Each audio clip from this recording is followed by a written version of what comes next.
Hello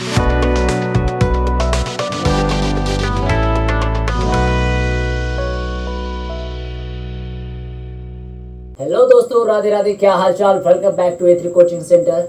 आज की video में हम लोग स्टार्ट करने वाले हैं कक्षा 10 गणित तीसरा चैप्टर दो चर वाले रैखिक समीकरण का 3.2 प्रश्नावली। और आज के इस वीडियो में हम लोग उसी का हल देखने वाले हैं। तो चलिए स्टार्ट करते हैं वीडियो को।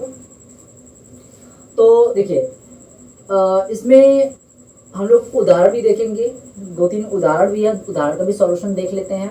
और पिछले वीडियो में हम लोगों ने पढ़ लिया था कि जो दो चर वाले रैखिक समीकरण युग्म होते हैं उनको हमने आपको बताया था कि उन्हें सॉल्व करने के लिए टोटल 3 तरीके होते हैं।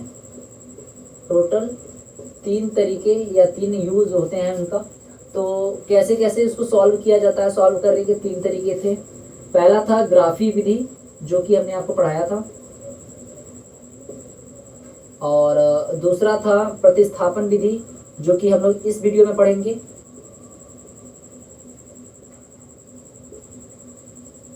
और थर्ड था विलोपन विधि, जो कि आने वाली वीडियो में हम लोग पढ़ेंगे। क्लियर है? तो ग्राफी विधि हम लोगों ने प्रश्नावली 3.1 में पढ़ा था, और इस वाले वीडियो में हम लोग पढ़ेंगे 3.2 में प्रतिस्थापन विधि, और हो सकता है 3.3 में विलोपन विधि हो। ठीक है, तो हम लोग आज इस वीडियो में प्रतिस्थापन विधि से दो चर वाले रैखिक समीकरणों को हल करना सीखेंगे, और उसी को देखते हुए हम लोग उदाहरण और प्रश्नावली 3.2 के सॉल्यूशन से देखेंगे। तो चलिए स्टार्ट करते हैं। तो हम लोग उदाहरण 7 लेते हैं।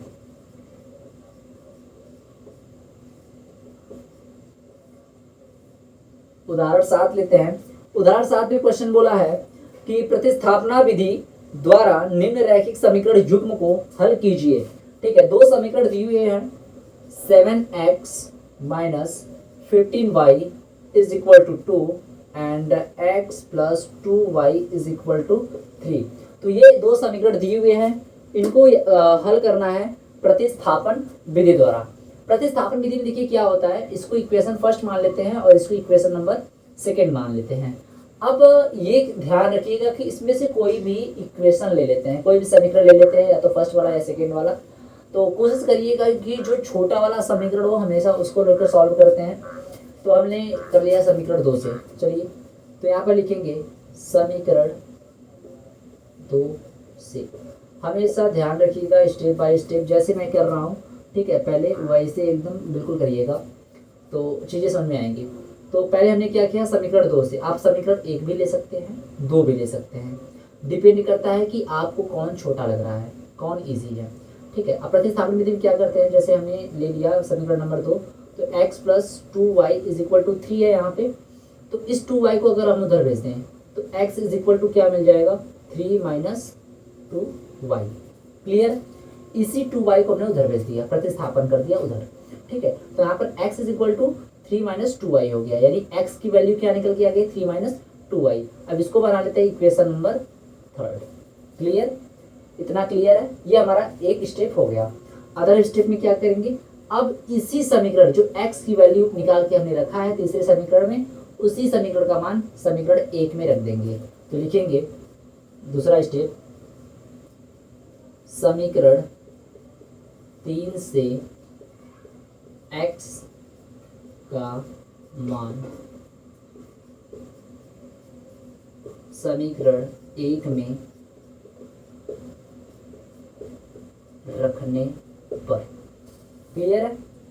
समीकरण 3 से x का मान समीकरण 1 में रखने पर। तो समीकरण 1 में जहां x आएगा उसकी जगह क्या रख देंगे, 3 - 2y। तो हो जाएगा 7x - 15y = 2। 7x की जगह क्या हो जाएगा, 3 - 2y। 3 - 2y, ये माइनस हो जाएगा, और ये 15y = 2। मल्टीप्लाई कर देंगे, 7 × 3 = 21 - 7 × 2 = 14y - 15y = 2। क्लियर है? अब यहाँ से इसको सॉल्व करते हैं। इस 21 को उधर भेजेंगे तो ये क्या, इधर क्या बचेगा, और यहाँ पर -14 और 15 जुड़ जाएगा तो कितना हो जाएगा -29 y इज इक्वल टू, ये 21 उधर चला जाएगा तो 2 - 21 होगा, क्योंकि प्लस प्लस था उधर जाएगा तो माइनस हो जाएगा। क्लियर है? ठीक। तो यहाँ पे क्या हो जाएगा, ये -29 y इज इक्वल टू 21 में से 2 गया माइनस का 19, ये y इज इक्वल टू -29 उधर जाएगा तो बटे में हो जाएगा -19/29, तो माइनस से माइनस कैंसिल आउट, तो y इज इक्वल टू क्या बच जाएगा, y इज इक्वल टू 19/29, ये हमारी y की वैल्यू निकल गई। क्लियर है? अब हमको x की वैल्यू निकालनी है, तो समीकरण 3 से तो लिखेंगे समीकरण 3 में y का मान रखने पर, समीकरण 3 क्या है, x is equal to 3 - 2y, x is equal to 3 - 2 गुणे y की वैल्यू क्या है 19/29, x इज इक्वल टू 3 - 19 गुना के 38/29 x, तो यहाँ से 29 से 3 से मल्टीप्लाई करेंगे तो कितना हो जाएगा, x इज इक्वल टू 9 × 27 के 7 हासिल 8 और 3 दूना 6, 9 × 27 के 7 हासिल 2, 3 दूना 6 2 8, 87 - 38/29 घटा लेंगे, 87 में से 38 घटा लेंगे तो कितना आएगा 49/29, यानी x की जो वैल्यू निकल के आ गई वो कितनी आ गई 49/29। तो ऐसे ही हम लोग x और y का मान निकालेंगे प्रतिस्थापन विधि द्वारा।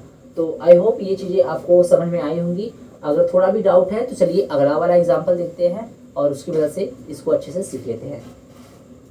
एक्चुअली हमने जो अभी उदाहरण सॉल्व किया था वो उदाहरण नंबर 4 था, जो बुक में थोड़ा सा मिस प्रिंट है, उदाहरण नंबर 7 लिखा हुआ है। ठीक है, तो चलिए उदाहरण नंबर 5 को सॉल्व करते हैं। हो सकता है बुक में थोड़ा सा मिस प्रिंट हुआ हो, क्योंकि मैं इसमें भी बुक ही है मेरे पास। तो उदाहरण नंबर 5 कह रहा है कि निम्नलिखित प्रश्न को प्रतिस्थापन विधि से हल करिए। क्वेश्चन है, ध्यान से देखिएगा। आफताब अपनी पुत्री से कहता है 7 वर्ष पूर्व मैं तुमसे 7 गुनी आयु का था, अब से 3 वर्ष बाद मैं तुमसे केवल 3 गुनी आयु का रह जाऊंगा। इस स्थिति को बीजगणितीय एवं ग्राफीय रूपों में व्यक्त कीजिए। तो इसको क्या करना है, प्रतिस्थापन विधि से हल करना है। तो चलिए पहले समीकरण बना लेते हैं। तो देखिए, मान लेते हैं कि आफताब और उसकी पुत्री की आयु कुछ मान लेते हैं। तो माना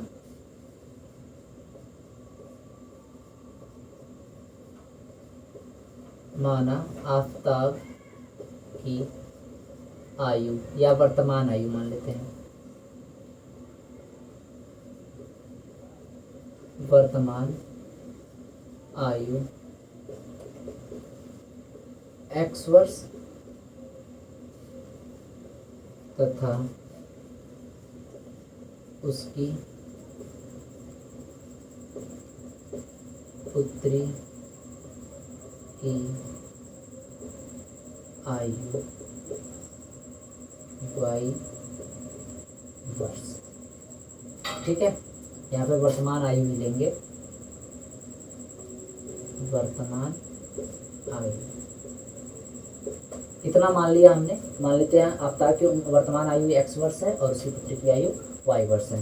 तो प्रथम शर्तानुसार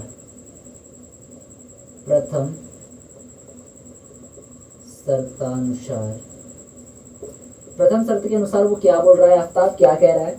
आफताब कह रहा है कि 7 वर्ष पूर्व मैं तुमसे 7 गुनी आयु का था। कह रहा है कि 7 वर्ष पूर्व, दोनों की आयु पता कर लेते हैं।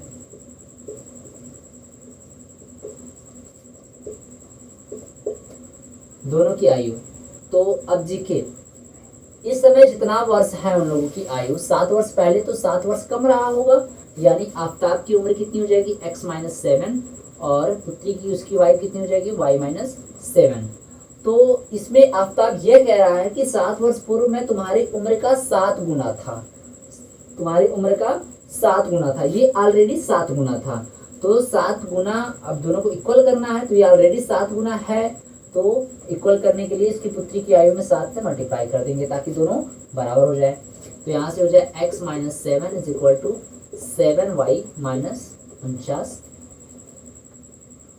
x और y को एक बार आते हैं तो x minus 7y is equal to minus 49 plus 7, x minus 7y is equal to कितना हो जाएगा, 49 में 7 होना तो माइनस 42। ये समीकरण नंबर 1 बन गया हमारा। क्लियर है, ये हमारा समीकरण नंबर 1 बन गया। ये तो तरीका रहा समीकरण बनाने का। चलिए आगे देखते हैं। द्वितीय शर्तानुसार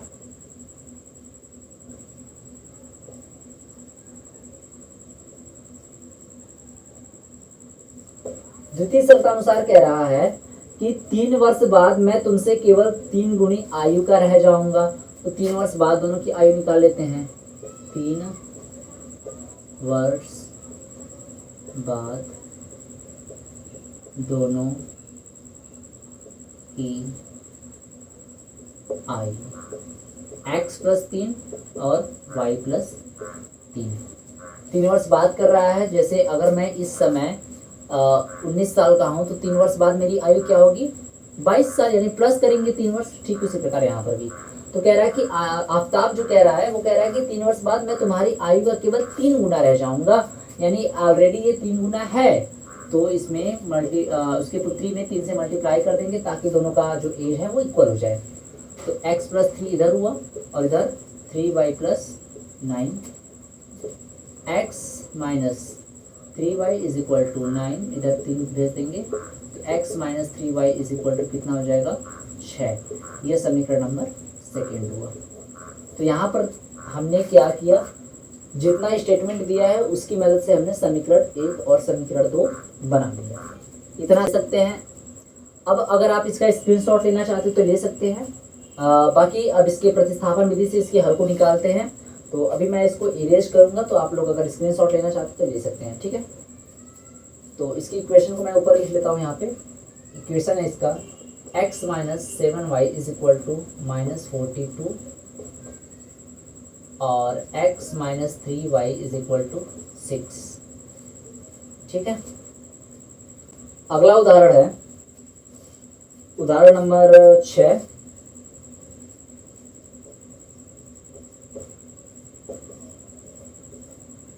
उदाहरण नंबर 6 कह रहा है कि एक दुकान में 2 पेंसिल और 3 रबड़ का मूल्य 9 रुपया है, 4 पेंसिल और 6 रबड़ का मूल्य 18 रुपया है।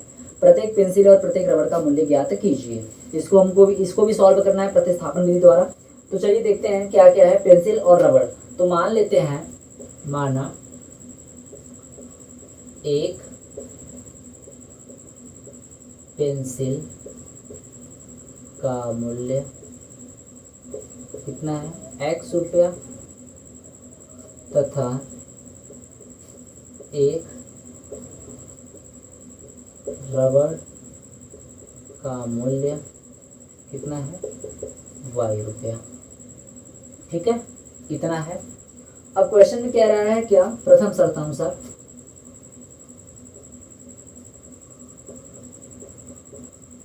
जैसे हम कर रहे हैं वैसे स्टेप बाय स्टेप आप करेंगे तो नंबर एकदम अच्छे से मिलेगा, कोई प्रॉब्लम नहीं होगी और चीज़ें याद भी रहेंगी स्टेप बाय स्टेप। तो कह रहा है कि दुकान में 2 पेंसिल और 3 रबड़ का मूल्य 9 रुपया है। 2 पेंसिल यानी 2x प्लस 3 रबड़ का मूल्य यानी 3y का जो मूल्य है वो 9 रुपया निकल के आ रहा है। वो समीकरण नंबर फर्स्ट हुआ। और द्वितीय शर्तानुसार कह रहा है कि 4 पेंसिल और 6 रबड़ का मूल्य 18 रुपया है। द्वितीय शर्तानुसार क्या हो जाएगा, 4 पेंसिल और 6 रबड़ का मूल्य कितना है, 18 रुपया है। ये समीकरण नंबर 2। ठीक है, क्लियर है। तो चलिए इसको भी सॉल्व करते हैं। तो समीकरण 1 या समीकरण 2 कोई भी ले लेते हैं। इसको थोड़ा सा इजी भी करेंगे तो देखिए यही समीकरण आ जाएगा, यानी ये 2x plus 3y is equal to 9। यही समीकरण नंबर 2 है। क्लियर है। तो अब देखिए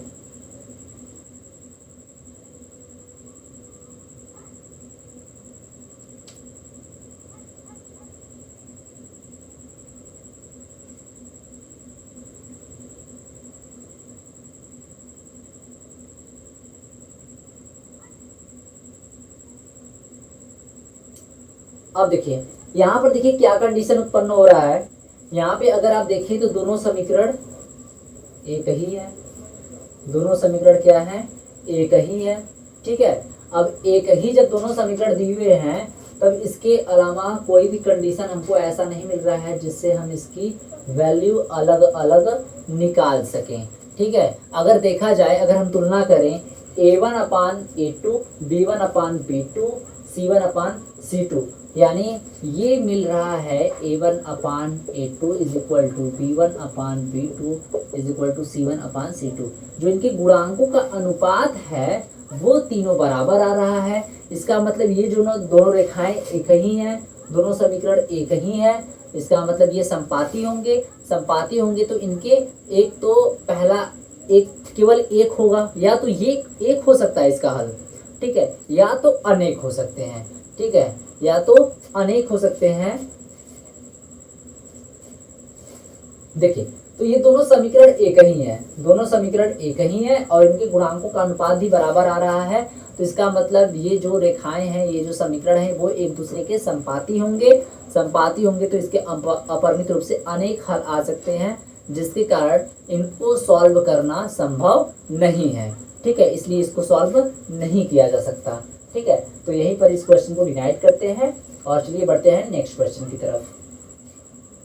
अगर ऐसा कोई भी क्वेश्चन आता है कि दोनों समीकरण बराबर हो जाए, दोनों सेम ही समीकरण दिए हुए हैं, तो उसको हम लोग सॉल्व नहीं कर सकते। ठीक है, क्योंकि उसके अनेक हल आएंगे। कौन सा हल सॉल्व करने जाएंगे आप? ठीक है, कोई हल नहीं मिलेगा आपको, बस एक सीधी लाइन का ग्राफ बनेगा जिसका कोई मतलब नहीं है। तो चलिए बढ़ते हैं नेक्स्ट क्वेश्चन की तरफ। में करवाया था हमने, वो उदाहरण नंबर 4 था।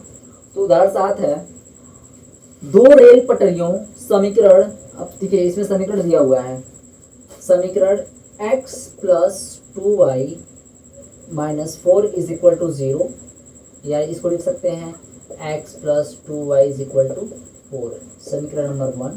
एंड दूसरा समीकरण दिया हुआ है कि 2x plus 4y minus 12 is equal to 0, या 2x plus 4y is equal to 12, या 2 से काट दें तो ये हो जाएगा x plus 2y is equal to 6, समीकरण नंबर 2। समीकरण तो हमारा ये दिया था, ये सॉल्व करने पर ये आया। समीकरण ये दिया था लेकिन सॉल्व करने पर ये आया। ये इतना दिया हुआ है, कह रहा है कि क्या रेल की पटरियां एक दूसरे के काटेंगी, यानी कि हमको मालूम करना है कि क्या ये दोनों एक दूसरे को प्रतिच्छेद करेंगी। तो कैसे पता करेंगे प्रतिच्छेद करेंगे कि नहीं करेंगी? तो हमने आपको बताया था स्टार्टिंग में क्या करना है, दोनों से ABC का अलग अलग मान निकालना है। तो यहाँ से A1 का मान निकालेंगे 1, B1 का मान निकालेंगे 2, C1 का मान निकालेंगे माइनस का 4, यहाँ से A2 का मान निकालेंगे 1, B2 का मान निकालेंगे 2 और C2 का मान निकालेंगे माइनस का 6। क्लियर? इतना क्लियर? अब चलिए प्रतिच्छेद करेंगे कि नहीं करेंगे। तो प्रतिच्छेद करने के लिए क्या कंडीशन दिया रहता है? प्रतिच्छेद करने के लिए कंडीशन है कि A1/A2 should not be equal to B1/B2।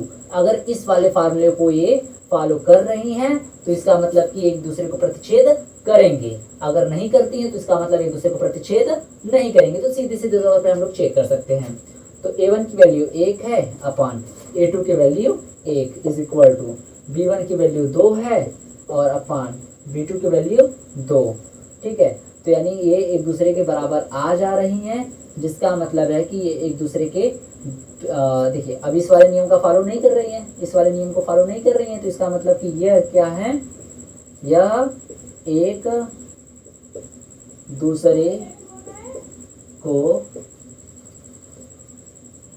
प्रतिच्छेद नहीं करेंगी। बस सीधे तौर पे यही है। ठीक है, हमने गुणांक से ही मालूम कर लिया कि ये एक दूसरे को प्रतिच्छेद करेंगी कि नहीं करेंगी। ठीक है, तो आई होप ये चीजें आप लोगों को क्लियर हुई होगी। चलिए बढ़ते हैं नेक्स्ट क्वेश्चन की तरफ।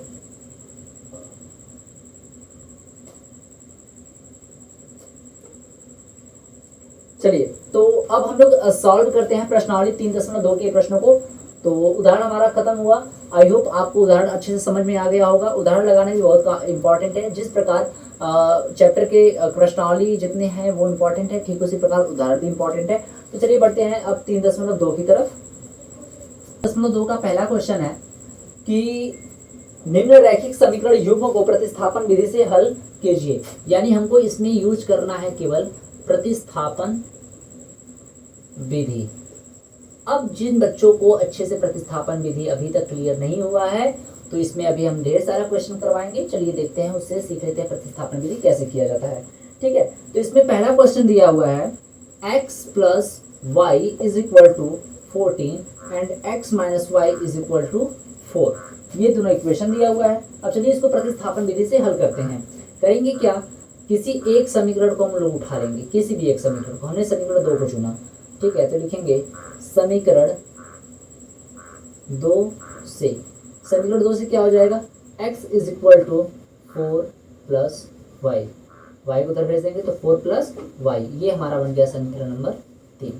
अब लिखेंगे क्या, समीकरण 3 से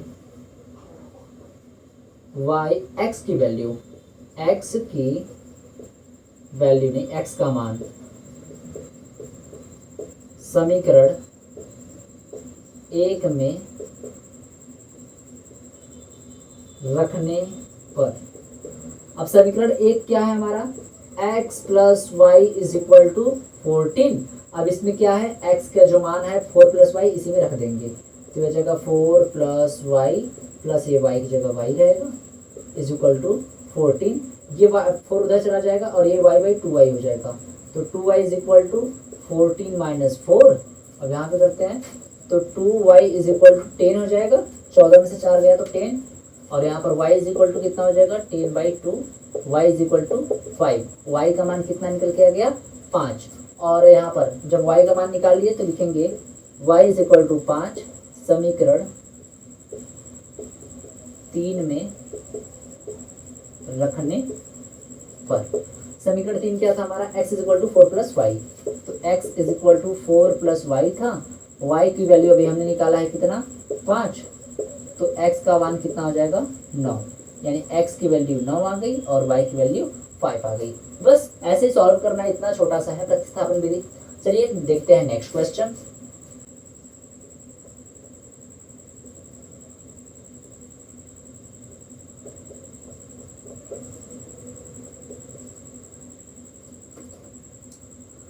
दूसरा इक्वेशन है s minus t is equal to 3 and s by 3 plus t by 2 is equal to 6।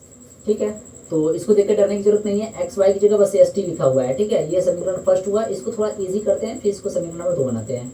तो 3 2 का लसा यानी एलसीएम 6, और ये हो जाएगा 2s प्लस ये 3t इज इक्वल टू 6। ये 6 का उधर मल्टीप्लाई कर देंगे तो 2s plus 3t is equal to 36। ये समीकरण नंबर 2 हुआ। ठीक है, बस हमारा समीकरण 1 और 2 बन गया। तो चलिए लेते हैं समीकरण नंबर 1 से, ये तो इस बार लेंगे समीकरण नंबर 1 क्योंकि छोटा है। समीकरण 1 से, समीकरण 1 में क्या है, s minus t is equal to 3, यानी s इज इक्वल टू इस माइनस टी को उधर भेजेंगे तो 3 प्लस टी, समीकरण नंबर 3 बन गया। अब क्या करेंगे, अब हम लोग ये करेंगे कि जो s समीकरण 3 में, या ऐसे करेंगे समीकरण 2 में, समीकरण 2 में समीकरण 3 से s का मान रखने पर। तो अब समीकरण 2 में समीकरण इस 3 से s का मान 3 प्लस टी रखने पर, समीकरण 2 क्या है हमारा, ये है 2s plus 3t is equal to 36। ये 2 हो गया, यस की जगह क्या रखेंगे, यस की जगह 3 प्लस टी, 3 प्लस टी, और ये प्लस का 3t is equal to 36। Multiply करेंगे 2 3 6 प्लस 6t प्लस यहाँ पे 3t is equal to 36। Clear है। अब ये 6 हो जाएगा, 6 3 9 हो जाएगा, 9t इज इक्वल टू 36। 6 उधर जाके घट जाएगा तो ये 9t इज इक्वल टू कितना हो जाएगा, 36/6 इज इक्वल टू, या तो यहाँ से काटते हैं 6 जाके 36, 1 सेकेंड, ये 6 उधर जाके घट जाएगा 36 माइनस 6, तो 9t इज इक्वल टू क्या हो जाएगा, 30 हो जाएगा, और t इज इक्वल टू 30/9, काट के इजी करेंगे तो 10/3 3 आएगा, यानी टी की वैल्यू जो आ गई वो 10/3 आ गई। अब एस की भी वैल्यू निकाल लेते हैं। तो एस की वैल्यू निकालने के लिए क्या करेंगे, समीकरण नंबर 3 की मदद लेंगे। तो समीकरण नंबर 3 से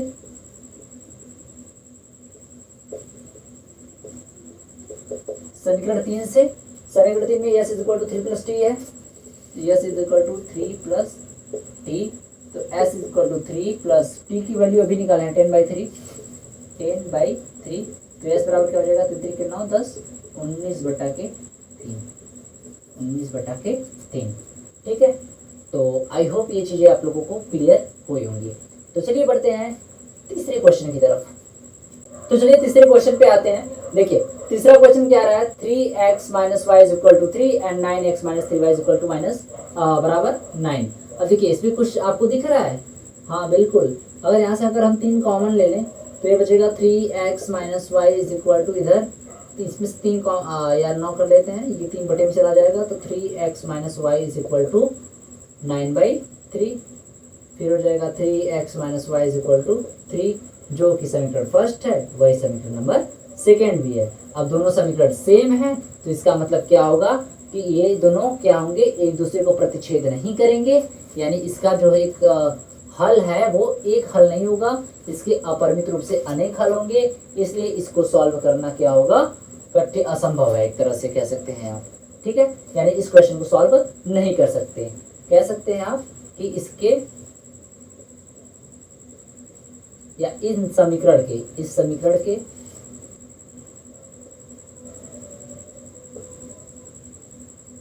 अपरिमित रूप से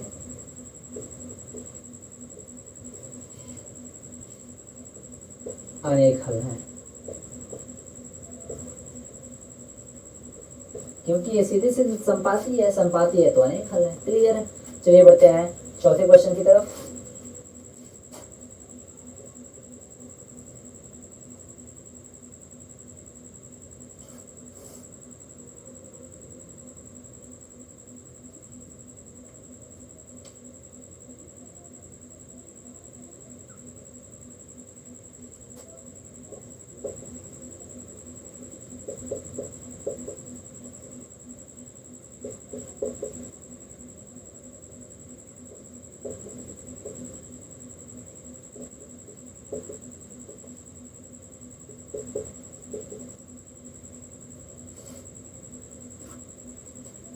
तो देखिए ये हमारे पास चौथा क्वेश्चन रहा, ये इक्वेशन फर्स्ट है और ये इक्वेशन नंबर सेकेंड है।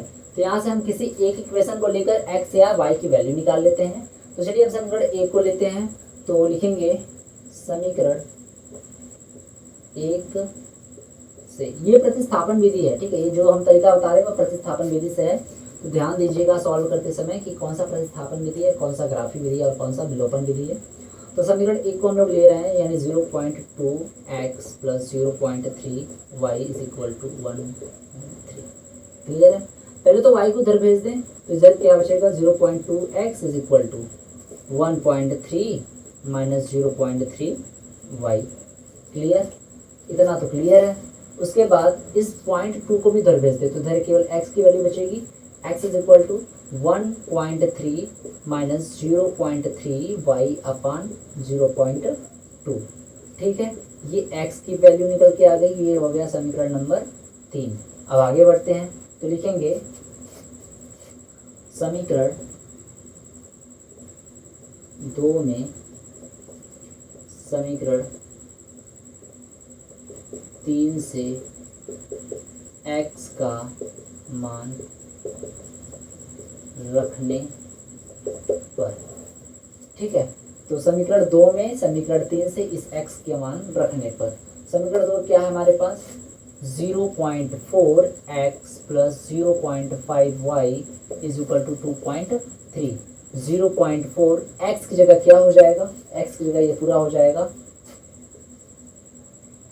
1.3 minus 0.3y upon 0.2 plus 0.5y is equal to 2.3।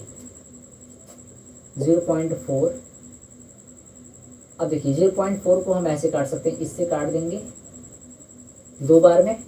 ठीक है, 2 बार में ये कट जाएगा, अब अंदर मल्टीप्लाई करेंगे तो ये कितना हो जाएगा, 2 का 13 में मल्टीप्लाई करेंगे 1.3 में मल्टीप्लाई करेंगे तो 2.6 आएगा, प्लस 0.3 में 2 से मल्टीप्लाई करेंगे तो कितना आ जाएगा 0.6, ये माइनस आ जाएगा यहाँ पे y, प्लस ये 0.5y इज इक्वल टू 2.3, ये 2.6 उधर चला जाएगा, इधर क्या बचेगा -0.6 एंड प्लस 0.5।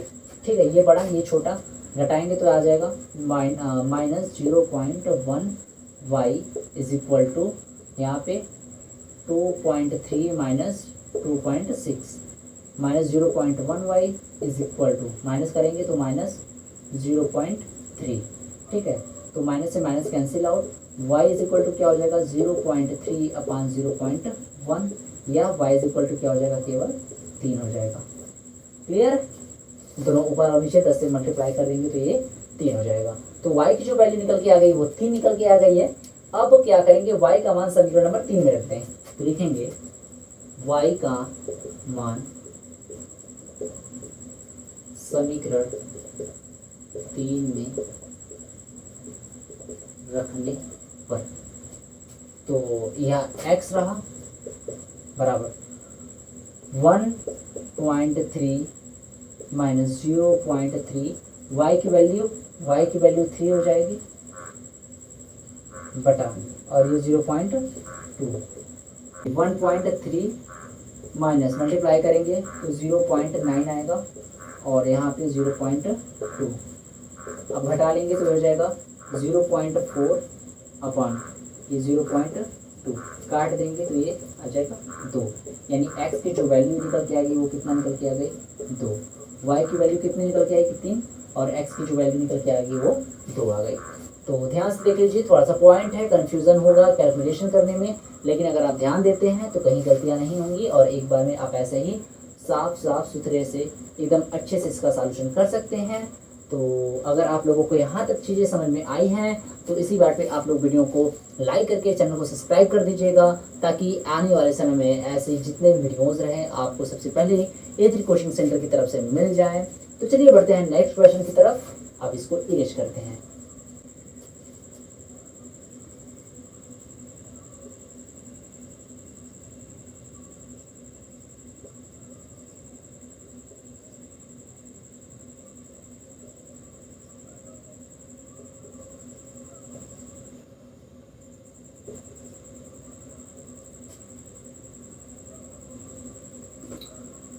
तो इस बार थोड़ा सा और हार्ड आप लोगों को लगने वाला है, बच्चों की हालत और ख़राब होने वाली है, क्योंकि उनको दिख गया है रूट, लेकिन उनको नहीं पता कि ये जितना रूट है वो कितना ही सरल होने वाला है। तो चलिए इसको सरल बनाते हैं, इसको सॉल्व करते हैं। तो ये समीकरण नंबर 1 रहा, ये समीकरण नंबर 2 रहा। समीकरण नंबर 2 को सॉल्व करना काफ़ी आसान है, या तो किसी समीकरण को ले सकते हैं, किसी भी समीकरण को ले लीजिए जिसका आपका मन। तो हम समीकरण 2 को ले रहे हैं, तो लिखेंगे समीकरण 2 से ये √3x माइनस √8y है इज इक्वल टू 0 है, तो इसको उधर भेज दें, तो √3x इज इक्वल टू क्या हो जाएगा √8y, इस √3 को बटे में भेजेंगे तो ये x इज इक्वल टू क्या हो जाएगा √8y अपान √3। ये हमारा बन गया क्या इक्वेशन नंबर 3। बिल्कुल सेम स्टेप करना है आपको, स्टेप में गलतियां नहीं करनी है, चीज़ें जो जैसी हैं उसको वैसे ही रख के प्रतिस्थापन कर देनी है। तो हमने कर दिया।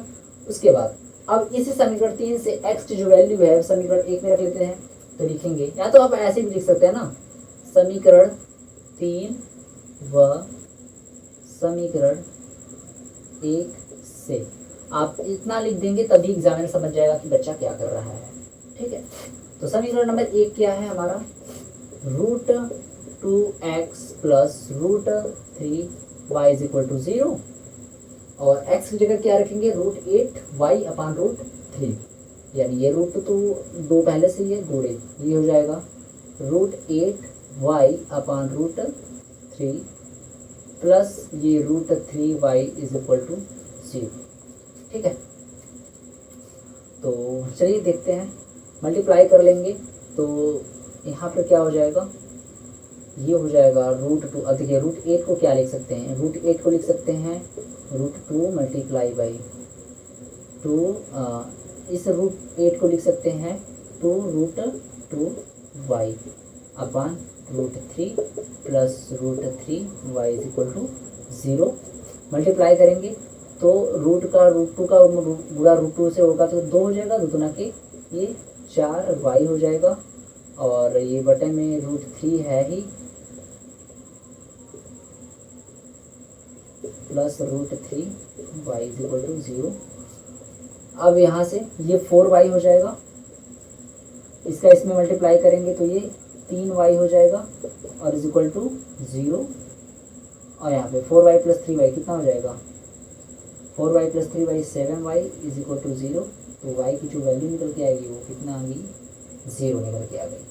क्लियर, y की जो वैल्यू है वो 0 है। y का मान समीकरण नंबर 1 में रख देते हैं या किसी में रख देते हैं, ठीक है। तो लिखेंगे y का मान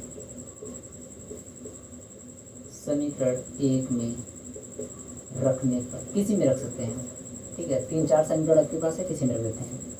तो √2x है प्लस √3y है इज इक्वल टू 0 है। √2x प्लस √3 गुणे y का मान 0 बराबर 0। √2x बराबर ये पूरा 0 हो जाएगा और √2 को उधर भेजेंगे तो x इज इक्वल टू भी क्या आ जाएगा, 0 आ जाएगा। यानी x और y की जो वैल्यू है वो कितनी आ गई, 0 आ गई। क्योंकि इक्वेशन जो है था वो 0 के इक्वल ही था तो इसका आंसर अल्टीमेटली 0 ही आना था।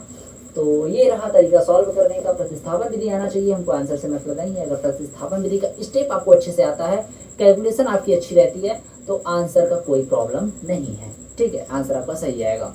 चलिए बढ़ते हैं नेक्स्ट क्वेश्चन की तरफ।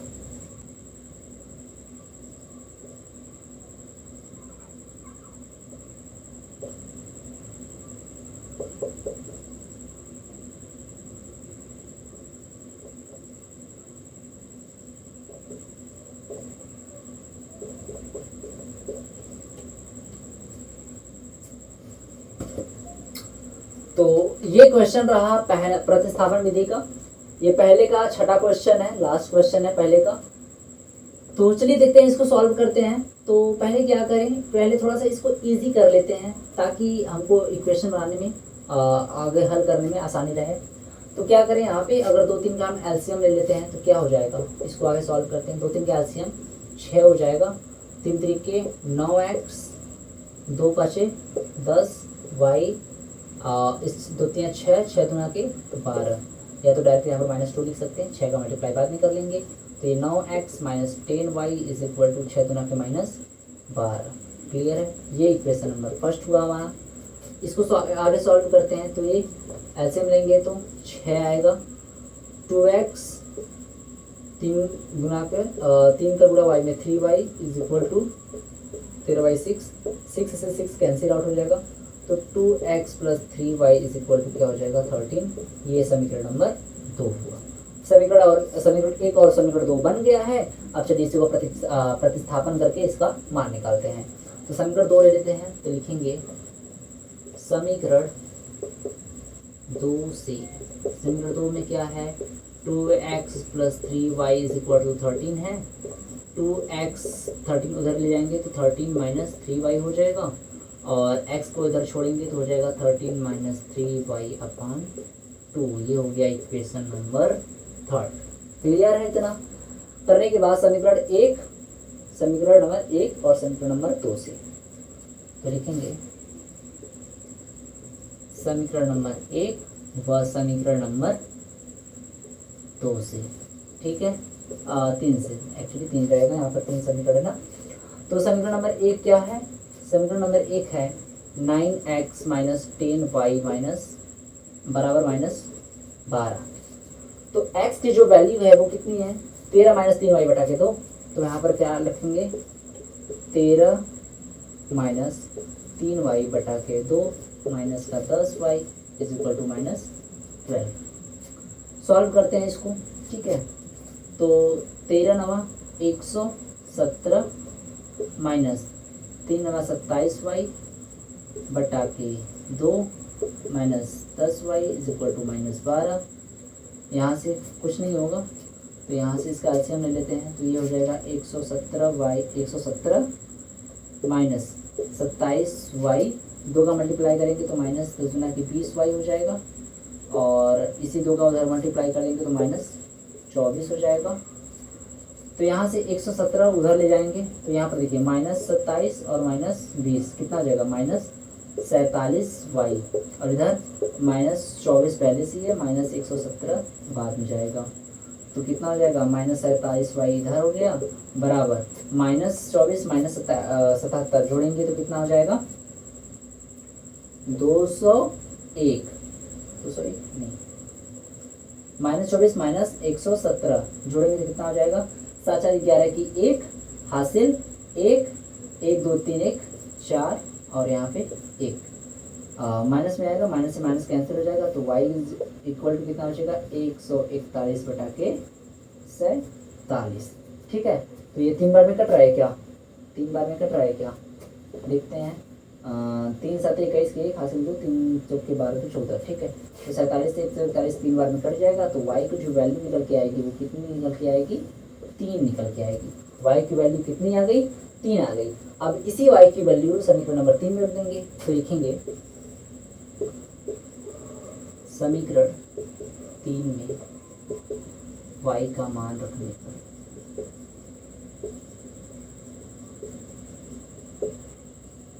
तो x बराबर क्या हो जाएगा, 13 - 3y बटा के 2, x इज इक्वल टू 13 - 3 गुणे y का मान 3 बटा के 2, x का मान 13 - 3 3 के 9 बटा के 2, 13 से 9 गया 4 4 बटा के 2 इज इक्वल टू 2। तो x की जो वैल्यू निकल के आ गई, कितनी निकल के आ गई, 2 निकल के आ गई। तो x की वैल्यू 2 आएगी और y की वैल्यू 3 आएगी। तो आई होप ये क्वेश्चंस आपको अच्छे समझ में आए होंगे। तो क्वेश्चंस हमारे पास लिखा हुआ है, कह रहा है क्वेश्चन कि समीकरण 2x + 3y = 11 और 2x - 4y = -24 को सॉल्व कीजिए, हल कीजिए और इससे m का वह मान ज्ञात कीजिए जिसके लिए y बराबर mx + 3 हो। ठीक है, यानी हमको क्या करना है, पहले तो x और y की वैल्यू निकालनी है, उसके बाद m की वैल्यू निकालनी है इसकी मदद से। ठीक है, तो चलिए कर लेते हैं। तो पहले क्या करेंगे, प्रतिस्थापन विधि का प्रयोग करके x और y की अलग अलग वैल्यू निकालेंगे।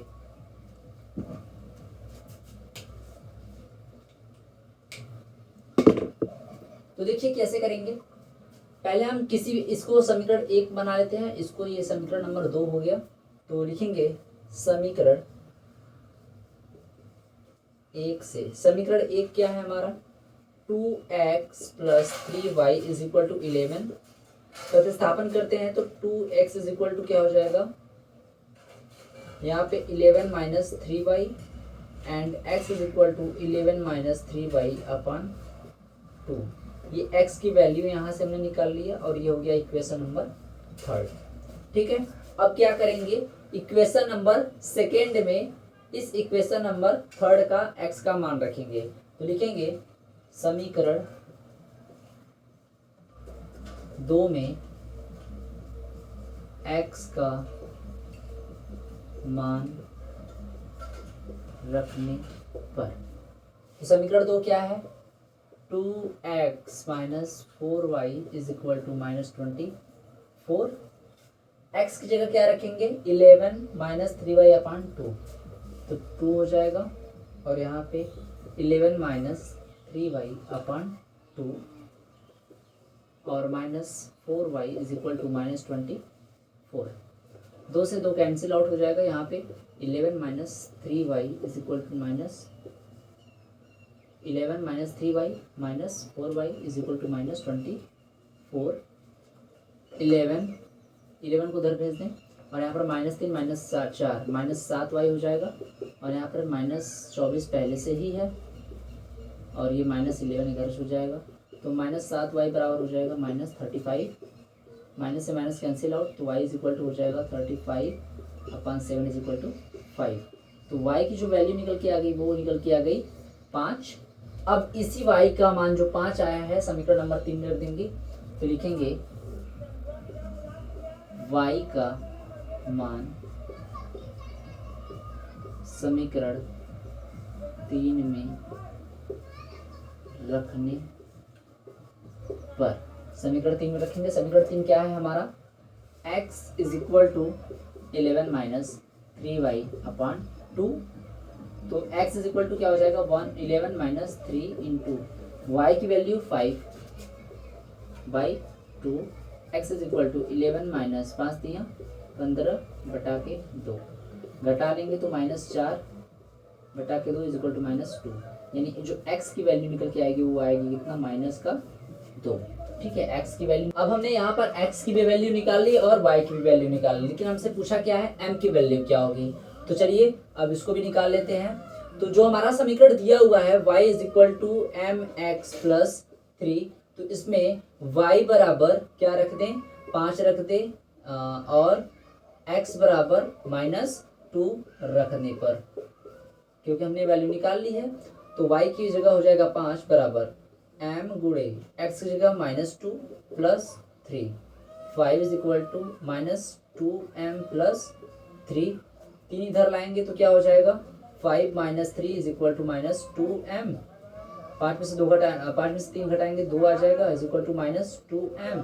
-2 इधर बटे में आ जाएगा तो m इज इक्वल टू हो जाएगा -2/2 इज इक्वल टू 1, कट के -1। तो m की जो वैल्यू निकल के आ जाएगी वो आ जाएगी -1। ये रहा हमारा आंसर। तो आई होप ये क्वेश्चन आपको अच्छे से समझ में आया होगा। चलिए देखते हैं अब तीसरे क्वेश्चन की तरफ। अब इसमें तीसरा क्वेश्चन है, निम्न समस्याओं में रैखिक समीकरण युग्म बनाइए और उनके हल प्रतिस्थापन विधि द्वारा ज्ञात कीजिए। ठीक है, टोटल 6 क्वेश्चन इसमें दिया हुआ है। 6 क्वेश्चन का एक बनाना है हम लोगों को, समीकरण बनाना है पहले, तो उसके बाद जो बना हुआ समीकरण हो उसको प्रतिस्थापन विधि द्वारा हल करना है। तो चलिए इसमें पहला क्वेश्चन देखते हैं। तीसरे का पहला क्वेश्चन इसमें हम लोग देख रहे हैं। क्वेश्चन है, दो संख्याओं का अंतर 26 है तथा एक संख्या दूसरी संख्या के 3 गुनी है, उन्हें ज्ञात कीजिए। तो चलिए करते हैं। तो मान लेते हैं, माना पहली संख्या x है तथा दूसरी संख्या क्या है, दूसरी संख्या हमारा y है। अब प्रथम शर्त के अनुसार समीकरण बनाने के लिए सबसे अच्छा तरीका यही है। ठीक है, कौन सा स्टेप में क्या बोल रहा है उसको रीड करेंगे और उसे समीकरण बनाएंगे। ठीक है, तो पहले बार बोल रहा है कि दो संख्याओं का अंतर 26 है, यानी हमने जो x एंड y माना है उसका अंतर जो है, यानी x माइनस जो y है वो कितना है 26 है। तो इसको मान लेते हैं इक्वेशन नंबर फर्स्ट। ठीक है, ये हमारा समीकरण फर्स्ट बन गया। उसके बाद है कि एक संख्या दूसरी संख्या की 3 गुनी है, तो लिखते हैं द्वितीय शर्तानुसार। द्वितीय शर्तानुसार क्या हो जाएगा, कह रहा है कि एक जो संख्या है वो दूसरी की 3 गुनी है, यानी अगर हम x बराबर y करें, ठीक है, तो कह रहा है कि जो x है वो दूसरे की 3 गुनी ऑलरेडी है। तो बराबर करने के लिए क्या करेंगे, 3 से गुणा कर देंगे y में, ताकि ये दोनों बराबर हो जाएं। तो x minus 3y is equal to 0 हो जाएगा। ये समीकरण नंबर हो जाएगा 2। समीकरण 1 और 2 हमारा बन गया। अब क्या करेंगे, यहाँ से प्रतिस्थापन कर लेते हैं। ठीक है, या तो यहाँ से प्रतिस्थापन कर लेते हैं, तो ये हो जाएगा x is equal to 3y। ठीक, x is equal to 3y। इसे ही हम लोग समीकरण नंबर 2 बना देते हैं। इसे ही समीकरण नंबर 2 बना देते हैं। अब लिखेंगे समीकरण 1 और 2 से। समीकरण 1 व 2 से। समीकरण 1 क्या है हमारा, x minus y is equal to 26। अब जहां पर x है वहां पर रख सकते हैं 3y, तो इसकी जगह हो जाएगा 3y minus y is equal to 26। घटा देंगे 3y में से 1y गया तो 2y is equal to 26 and y is equal to हो जाएगा 26/2। तो काट देंगे तो आ जाएगा 13, यानी y की जो वैल्यू आ गई वो कितनी आ गई, 13 आ गई। ठीक है, अब y की वैल्यू निकल गई तो समीकरण 2 में y का मान रख देते हैं। तो लिखेंगे y का मान समीकरण 2 में रखने पर समीकरण 2 क्या है, x is equal to 3y, यानी x is equal to 3y, x is equal to 3 गुणे y की वैल्यू 13, तो x इज इक्वल टू कितना हो गया 39, x इज इक्वल टू 39। ठीक है, तो यानी हमारा आंसर क्या हो जाएगा, अतः लिखेंगे पहली संख्या x इज इक्वल टू 39 और दूसरी संख्या y इज इक्वल टू 13। ठीक है, ये हमारा आंसर रहा। तो काफ़ी छोटा है, काफ़ी आसान है। तो आई होप ये चीज़ें आप लोगों को समझ में आ रही होंगी। अगर ये चीज़ें समझ में आ रही हैं तो आप लोग कमेंट में बता दीजिए। चलिए बढ़ते हैं दूसरे क्वेश्चन की तरफ।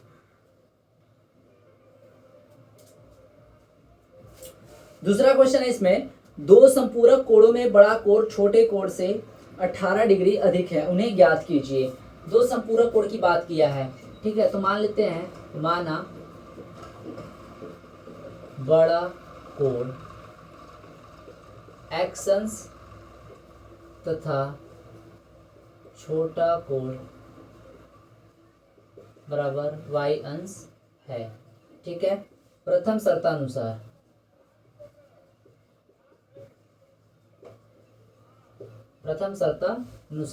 क्या कह रहा है कि जो बड़ा कोण है वो छोटे कोण से 18 डिग्री अधिक है। अगर हम x और y को साइड बाई साइड कंपेयर करें तो कह रहा है कि जो बड़ा कोण x है वो इससे 18 अंश अधिक है, ये अधिक है, ये कम है। तो इसको बराबर करने के लिए क्या करेंगे, इसमें 18 अंश जोड़ देंगे। तो ये हो जाएगा x प्लस x, इस y उधर लाएंगे तो minus y is equal to 18। ये क्वेश्चन नंबर फर्स्ट बना। द्वितीय शर्तानुसार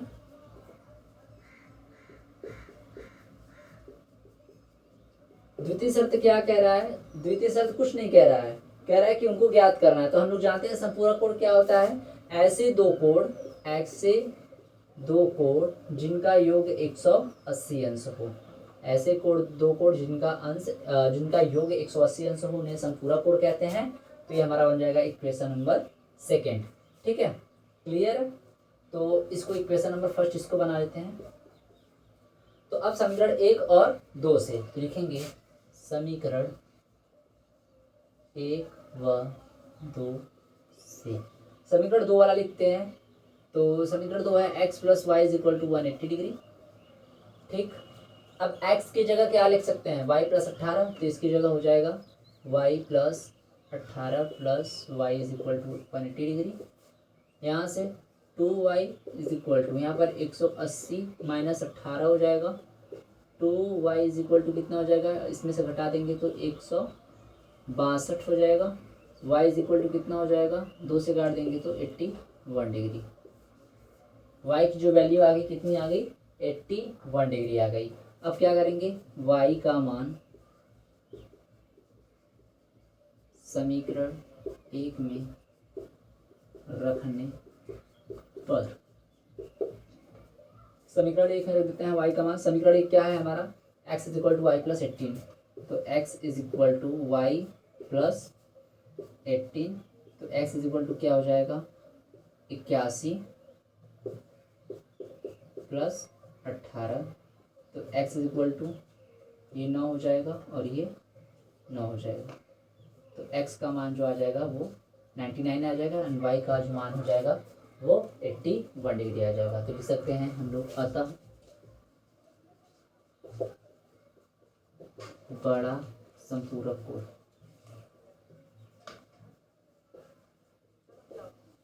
99 अंश तथा छोटा संपूरक कोण 81 डिग्री है। बस ये हमारा आंसर है।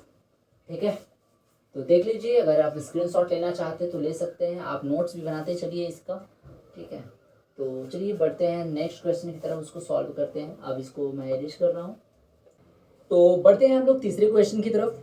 तीसरा क्वेश्चन है, तीसरा क्वेश्चन है, एक क्रिकेट टीम के कोच ने 7 बल्ले और 6 गेंद 3800 रुपये में खरीदी। बाद में उसने 3 बल्ले और 5 गेंद 1750 रुपये में खरीदी। प्रत्येक बल्ले और प्रत्येक गेंद का मूल्य ज्ञात कीजिए। ठीक है, तो चलिए मान लेते हैं माना बल्ले, एक बल्ले का दाम हम निकाल रहे हैं, ठीक है। माना एक बल्ले का दाम x रुपया तथा एक गेंद का दाम y रुपया है, ठीक है। मान लेते हैं प्रथम शर्तानुसार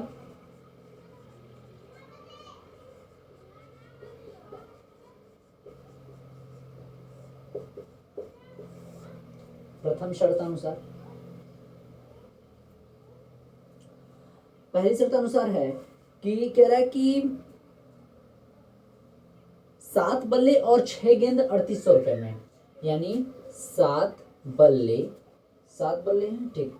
7 बल्ले 7x प्लस 6 गेंद यानी 6y, कितने में? 3800 रुपए में, ठीक है। तो ये हमारा हो गया इक्वेशन नंबर फर्स्ट। एंड द्वितीय शर्तानुसार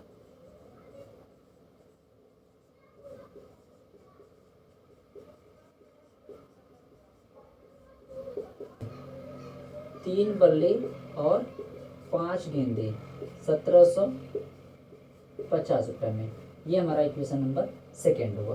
क्लियर? यहाँ से हमने इक्वेशन बनाना सीख लिया। अब इक्वेशन को सॉल्व करते हैं। तो हम समीकरण 2 का यूज करते हैं। तो लिखेंगे समीकरण 2 से क्या करेंगे? समीकरण 2 से यहाँ से x y वाले पद को पक्षांतर करेंगे। 3x बराबर 5y को उधर भेज देंगे तो क्या हो जाएगा? 1750 माइनस 5y, ठीक। अब इस 3 को भी इधर भेज देंगे तो क्या हो जाएगा? x बराबर 1750 माइनस 5y अपॉन 3। क्लियर? तो यहाँ से ये हो गया हमारा इक्वेशन नंबर थर्ड। अब इक्वेशन नंबर थर्ड से इस x का मान इक्वेशन नंबर फर्स्ट में रखेंगे। तो लिखते हैं हम लोग समीकरण 1 और 3 से, समीकरण 1 और 3 से। तो समीकरण 1 क्या है हमारा? 7x प्लस 6y बराबर 3800। 7x की वैल्यू क्या निकाल के रखे हैं? x की वैल्यू निकाल के रखे हैं 1750 माइनस 5y अपान 3। क्लियर? और ये प्लस का 6y इज इक्वल टू 3800, ठीक। फिर यहाँ से क्या करेंगे? अंदर मल्टीप्लाई कर लेते हैं। तो 7 का मल्टीप्लाई करेंगे तो 0, 7 पचे 35 के 5 हासिल 3, 7 सत्ते 49, 3 52 की 2 हासिल 5, 7 कम 7 में 12 माइनस 7 पचे 35y upon 3 plus 6y is equal to 3800। अब एलसीएम ले लेते हैं। इतना इसका एलसीएम 3 आएगा, ये तो 12250 माइनस 35y, 3 का मल्टीप्लाई 6 में करेंगे तो plus 18y is equal to इधर 3800, 3 का मल्टीप्लाई 3800 में कर देंगे और इधर क्या हो जाएगा? 12250 माइनस घट जाएगा तो कितना आ जाएगा यहाँ से?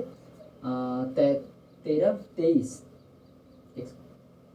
तो माइनस 35 में से 18 घटा लेंगे तो 15 में से 8 गया 7 एंड यहाँ से 2 में से गया 1 minus 17y is equal to 3 का मल्टीप्लाई 38 में करेंगे तो 0 0 3 8 24 से 4 हासिल 2 3 3 के 9 तो 11। ये 1200 पर जो 12250 उधर जाके जुड़ जाएगा, माइनस हो जाएगा। ये उधर इधर प्लस है, इधर जाएगा तो माइनस हो जाएगा। इधर क्या बचा? Minus 17y is equal to 11400 minus 12250 minus 17y is equal to, घटा लेते हैं।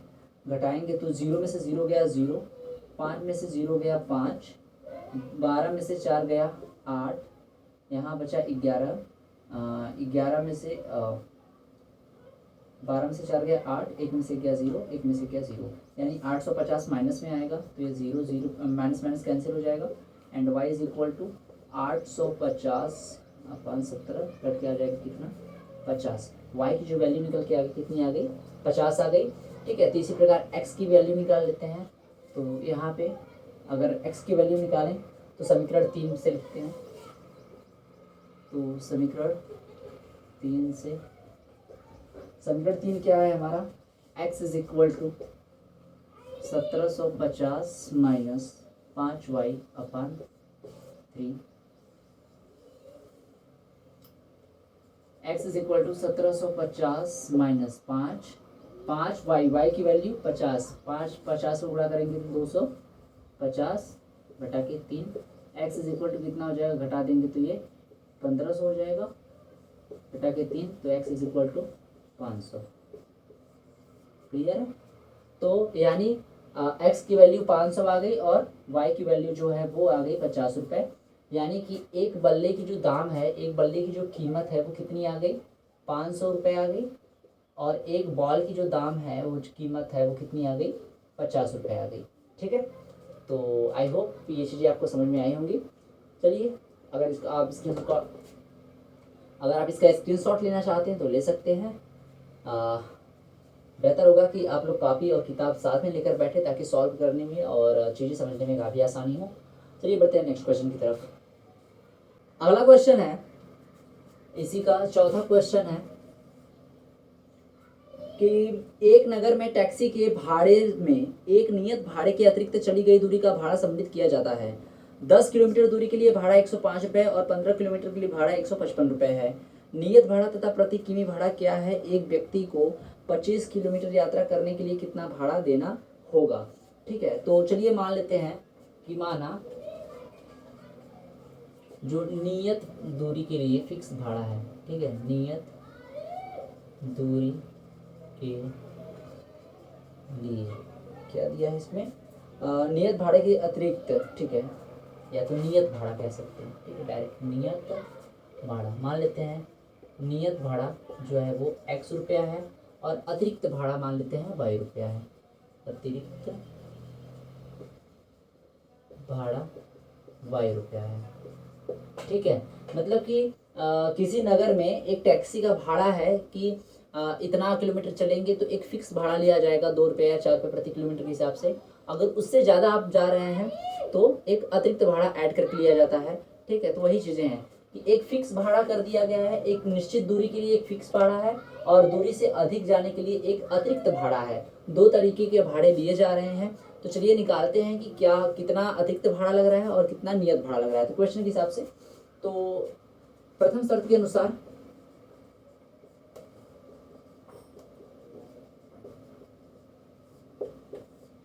अनुसार कह रहा है कि चली गई दूरी के लिए भाड़ा अतिरिक्त सम्मिलित किया जाता है। 10 किलोमीटर दूरी के लिए भाड़ा 105 रुपया है।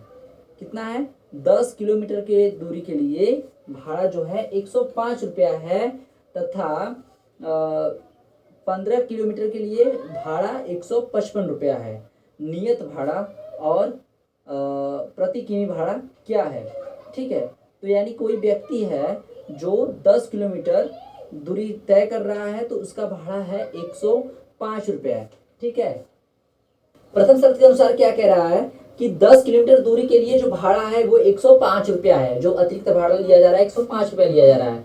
तो जितना नियत भाड़ा है, जो फिक्स भाड़ा है, उसके अलावा 10 किलोमीटर अतिरिक्त भाड़ा लिया जा रहा है 10 किलोमीटर का, तो दोनों को ऐड करके वो कितना ले रहा है? 105 रुपया ले रहा है। तो ये हमारा इक्वेशन नंबर फर्स्ट बना। ठीक है, द्वितीय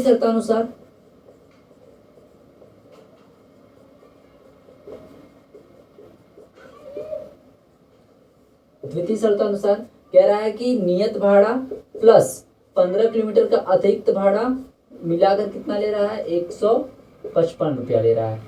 155 ले रहा है। ये हमारा सेकेंड इक्वेशन हुआ। ठीक है, 105 और 155 रुपया। क्लियर है? तो पूछ रहा है कि 25 किलोमीटर यात्रा करने के लिए कितना भाड़ा देना होगा। तो चलिए पहले निकालते हैं एक्स वाई का मान, यानी कि कितना नियत भाड़ा है और कितना फिक्स कितना नियत भाड़ा है, कितना अतिरिक्त भाड़ा है। ठीक है, तो हम समीकरण 1 का यूज करते हैं। तो समीकरण 1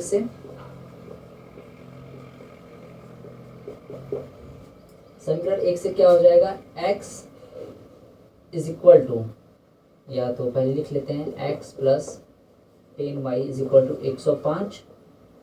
x इज इक्वल टू क्या हो जाएगा, 105 माइनस 10y। ये इक्वेशन नंबर 3 बन गया। ठीक है, अब इक्वेशन नंबर 3 और इक्वेशन नंबर 2 से लिखेंगे समीकरण 2 व समीकरण 3 से। ठीक है, तो समीकरण 2 क्या है, समीकरण 2 है हमारा x plus 15y is equal to 155। समीकरण तीसरे में x की वैल्यू क्या निकल के रखे हैं हम लोग ने, समीकरण 3 में x की जगह क्या रख सकते हैं, 105 माइनस 10y। तो x की जगह क्या हो जाएगा, 105 माइनस 10y, और ये प्लस 15y पहले से ही है, बराबर 155। ठीक है, तो यहाँ से ये क्या हो जाएगा, 105 घटा देंगे तो plus 5y is equal to 155। ठीक, अब 105 इधर चला जाएगा, घट जाएगा, तो इधर केवल बचेगा 5y is equal to 155 minus 105। 5y is equal to कितना हो जाएगा, घटा देंगे तो 50 आ जाएगा, और y की वैल्यू कितनी आ जाएगी, 10 आ जाएगी। तो y की वैल्यू 10 आ गई, यानी जो अतिरिक्त भाड़ा लग रहा है वो कितना लग रहा है, 10 रुपया लग रहा है। ठीक है, नियत भाड़ा निकाल लेते हैं। तो समीकरण 3 से तो लिखेंगे समीकरण 3 में y का मान रखने पर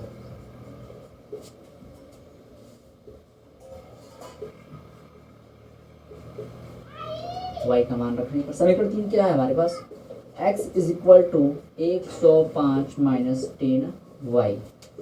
x is equal to 105 minus 10 पूरे y की value 10। x is equal to 105 minus 100 हो जाएगा, बराबर 5। यानी जो नियत भाड़ा है वो कितना लिया जा रहा है, 5 रुपया। नियत भाड़ा 5 रुपया और अतिरिक्त भाड़ा 10 रुपया लिया जा रहा है। ठीक है, तो कह रहा है कि उस व्यक्ति को 25 किमी यात्रा करने के लिए कितना भाड़ा देना होगा। तो लिखेंगे 25 किमी यात्रा के लिए देय भाड़ा कितना हो जाएगा, x प्लस 25y, यानी x की जो वैल्यू आई है वो 5 प्लस 25 गुणे y की वैल्यू 10, तो 5 प्लस 25 दाम 250, ऐड कर देंगे तो कितना हो जाएगा, 255 रुपया, 255 रुपया। ठीक है, ये तरीका हो गया ऐसे निकालने के लिए। ठीक है, तो चलिए नेक्स्ट क्वेश्चन पे आते हैं, और ये 5वां क्वेश्चन रहा, ये चौथा क्वेश्चन का हल रहा। चलिए बढ़ते हैं 5वें क्वेश्चन की तरफ। 5वां क्वेश्चन कह रहा है कि यदि किसी भिन्न के अंश और हर में 2 जोड़ दिया जाए तो वह 9/11 हो जाती है। यदि अंश और हर दोनों में 3 जोड़ दिया जाए तो वह 5/6 हो जाती है। वह भिन्न ज्ञात कीजिए। ठीक है, तो मान लेते हैं 5वां क्वेश्चन है, माना भिन्न का अंश x है तथा हर y है। ठीक है, प्रथम शर्तानुसार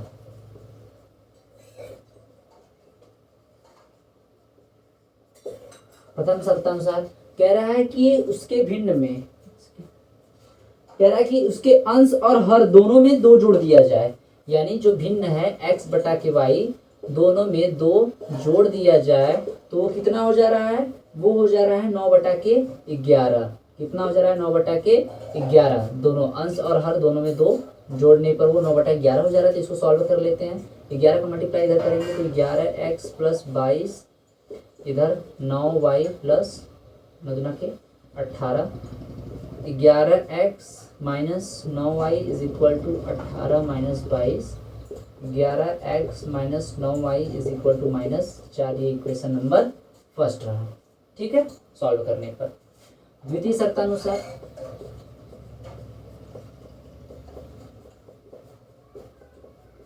ये तो आप कथन भी लिख सकते हैं, स्टेटमेंट भी लिख सकते हैं, statement first and statement second. ये सेकेंड रहा, statement second and statement first. ठीक है, आप ऐसे भी डाल के लिख सकते हैं, कथन भी डाल सकते हैं, कोई दिक्कत नहीं है। दूसरे स्टेटमेंट में कह रहा है कि अंश और हर दोनों में 3 जोड़ दिया जाए तो वो 5/6 हो जाती है। यानी अंश और हर दोनों में 3 जोड़ दिया जाए तो वो हो जाती है कितना, 5/6। इसको सॉल्व कर लेते हैं। तो 6 का मल्टीप्लाई करते हैं इधर, 6x प्लस 36 के 18 बराबर 5 के इधर मल्टीप्लाई करते हैं तो 5y प्लस 5 तिया के 15,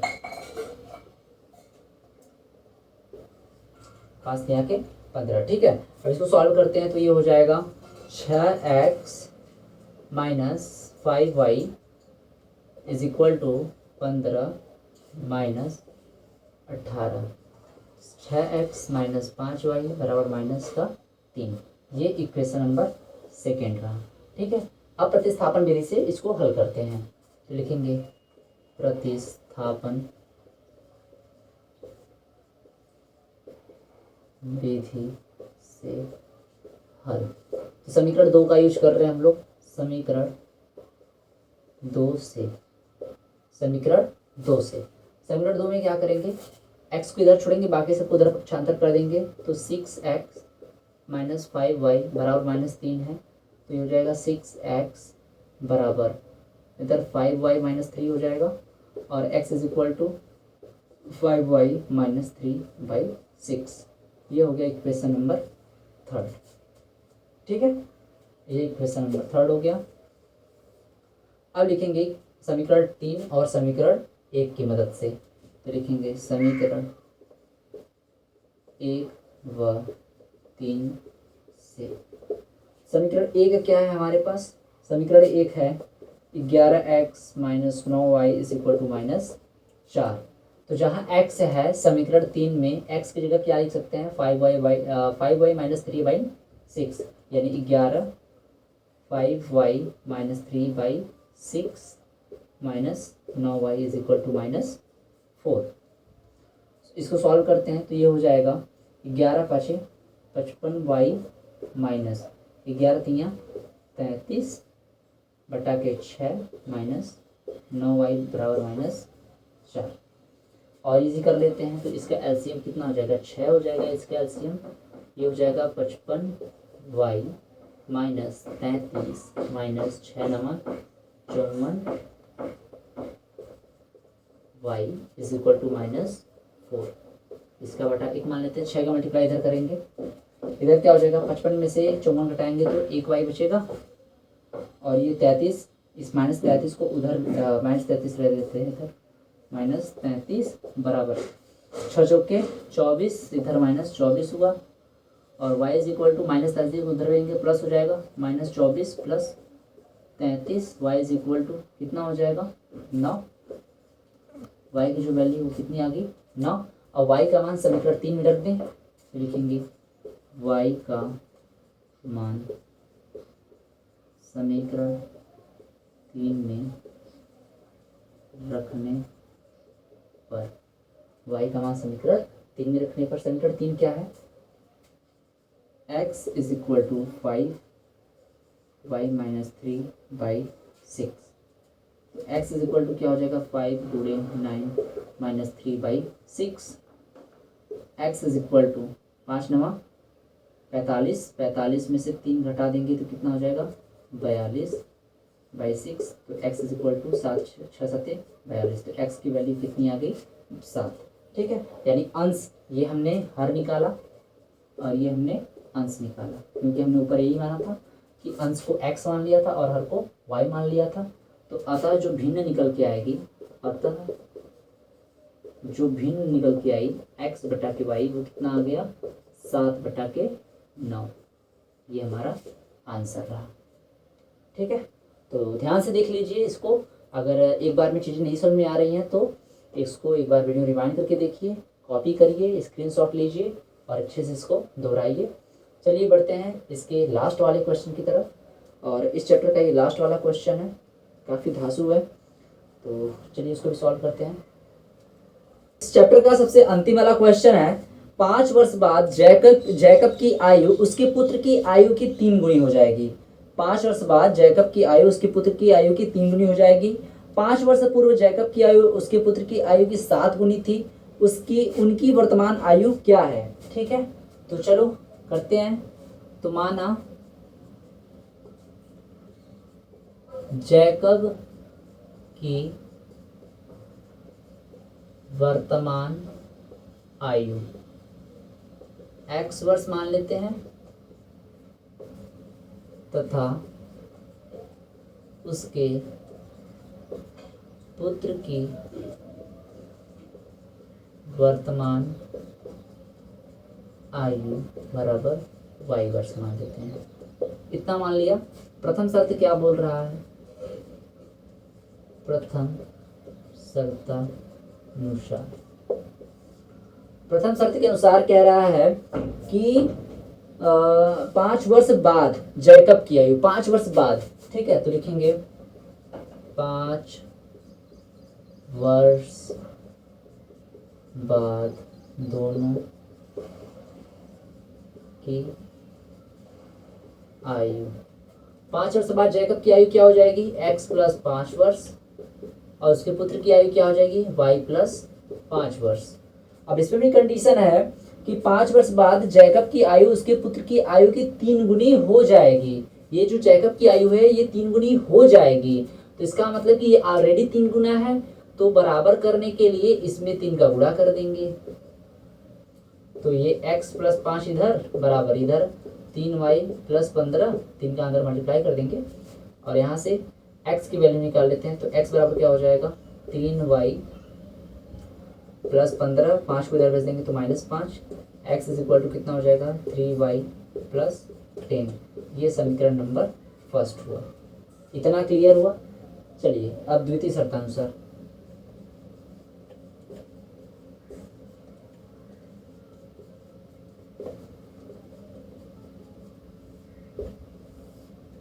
द्वितीय शर्तानुसार क्या कह रहा है?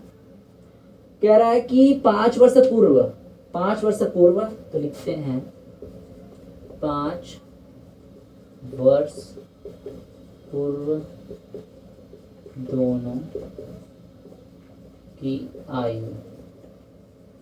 अब 5 वर्ष पहले दोनों की आयु क्या रही होगी? जितना इस समय वर्तमान आयु रही होगी उससे 5 साल कम, यानी कि जैकब की आयु कितनी रही होगी? x माइनस 5 वर्ष, और उसके पुत्र की आयु कितनी रही होगी? y माइनस 5 वर्ष। कह रहा है कि इसमें एक कंडीशन है कि जैकब की जो आयु है वो पुत्र की आयु की 7 गुनी थी। जैकब की आयु इसके पुत्र की आयु की 7 गुनी ये थी, ऑलरेडी थी। तो क्या करेंगे? दोनों को बराबर करने के लिए इसमें 7 से गुणा करेंगे ताकि ये और ये दोनों बराबर हो जाएं। तो यहाँ से x minus 5 is equal to ये 7y माइनस 35 हो जाएगा, और ये x 7y को उधर लाएंगे तो minus 7y is equal to minus 35, और ये प्लस का 5, x minus 7y is equal to कितना हो जाएगा? -30। ये समीकरण नंबर 2 रहा। क्लियर है? हमने समीकरण 1 और समीकरण 2 बना लिया। अब चलिए सॉल्व करते हैं इसको। तो क्या करेंगे? समीकरण 1 व 2 से समीकरण 2 क्या है? x minus 7y is equal to -30 x। अब देखिए समीकरण 1 में हमने x की वैल्यू क्या निकाल के रखी है? x की जगह क्या यूज कर सकते हैं? यहाँ पे देखिए x की जगह यूज कर सकते हैं 3y प्लस 10। तो इस x की जगह लिख सकते हैं क्या? 3y प्लस 10, और ये माइनस का 7y इज इक्वल टू -30। अब 3y में से 7y घटा देंगे तो माइनस का 4y बचेगा, और बराबर ये -30 पहले से ही है, 10 प्लस इधर जाएगा तो -10 हो जाएगा, -4y इज इक्वल टू कितना हो जाएगा? -40। माइनस से minus cancel out, y is equal to कितना हो जाएगा?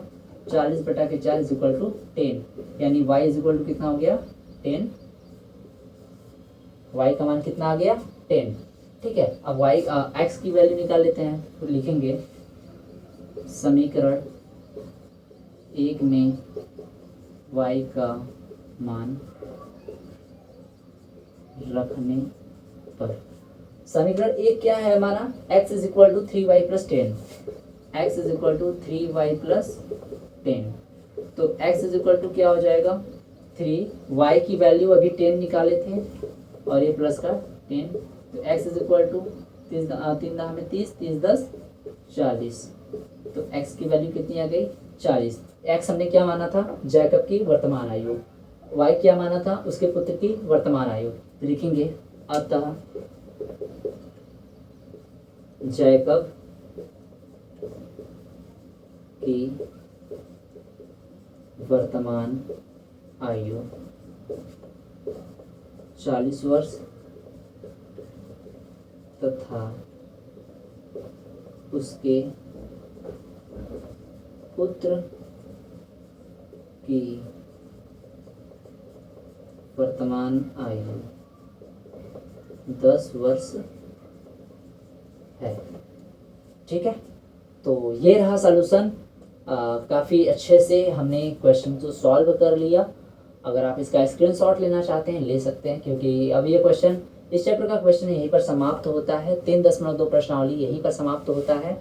आई होप प्रतिस्थापन विधि आप लोगों को अच्छे से क्लियर हुआ होगा। अगर कहीं भी डाउट होता है तो आप लोग कमेंट सेक्शन में ज़रूर बताइएगा, और हमारे एक इस चैनल की एक हेल्प ज़रूर करिएगा कि 15 अगस्त 2023 तक 1000 स्टूडेंट इस चैनल पे ज़रूर लाइएगा, ज्वाइन करवाइएगा और अपने दोस्तों को ज़रूर शेयर करिएगा। चलिए मिलते हैं नेक्स्ट वीडियो में प्रश्नावली 3.3 के सलूशन के साथ, जिसमें हम लोग पढ़ेंगे विलोपन विधि से समीकरणों को हल करना। ठीक है, तो मिलते हैं नेक्स्ट वीडियो में, तब तक के लिए जय हिंद,